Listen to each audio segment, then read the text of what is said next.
Enw i ydw Seren Davies. Dwi'n dod o Caerphilly yn Ne Cymru ac dwi ar hyn o bryd yn astudio gradd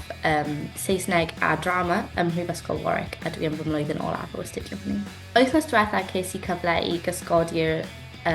Assistant Directors ar Pobol y Cwm, felly Adran Gynhyrchu. A bydd diwrnod arferol byddai'n cyrraedd yr set am tua 8 o gloch yn Roath Lock yng Nghaerdydd, a fydd yr ail Assistant Director Harry Cole yn cyrraedd â fi ac yn fy nghyflwyno i weddill y tîm ar gyfer y dydd. Wedyn bydd un o'r rhedwyr yn cymryd fi i'r set a cefais cyfle i wylio'r ffilmio, i ofyn cwestiynau, i derbyn radio fy hun, felly gallaf cysylltu gyda'r gweddill yr Assistant Directors a rili cael cyfle i deimlo beth fydd swydd yn yr adran yn teimlo fel. A wedyn, amser cinio, ces i cyfle i eistedd gyda'r tîm,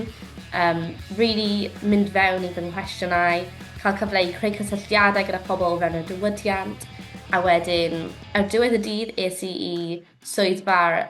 gynhyrchu pob dydd, a nes i cysylltu gyda'r gynhyrchydd a trafod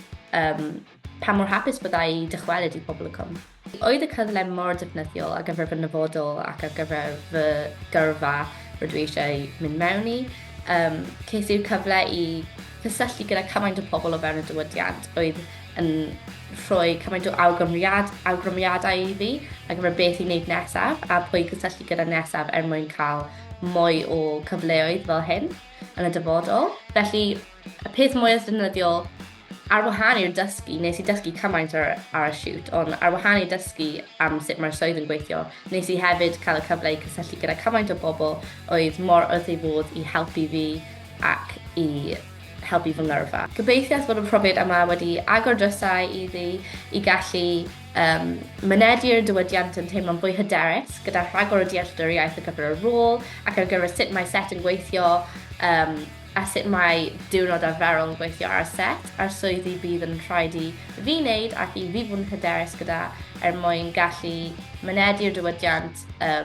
a ceisio fod yn llwyddiannus ynddi. Allai ddim diolch cymaint i Sgil Cymru am cynnig y profiad yma wrth ddau. Oedd Daisy a Zoe both yn